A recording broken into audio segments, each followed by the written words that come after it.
Gece daralır, kölge karşımdadır, sözsüz baxır, niyyəti aydındır. Yolun ortasında dayanmışam tək, bu şəhər öyrədib susmağı bərk.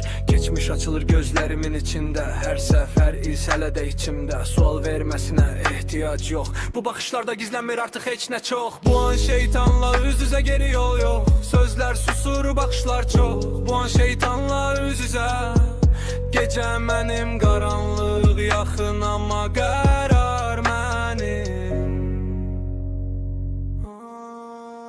Asan yolun qoxusu havadadır, tələ qurulub amma ağlım ayıqdır.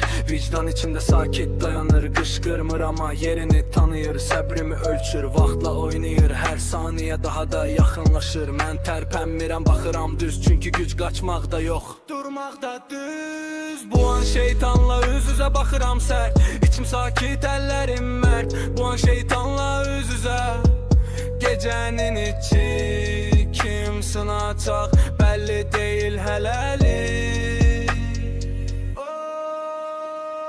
Kölgəcəcilir otaq yenə boş, səs-səmir yox, amma yüküm yüngül yox. Üz-üzə gəldim, sustum, keçdim, çünki qaranlığı tanıyan ışığı seçir.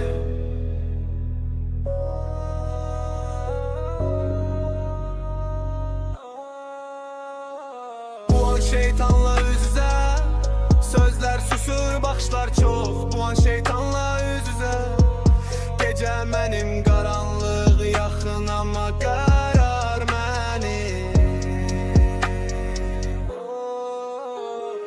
Bu an şeytanla üz-üzə, geri yol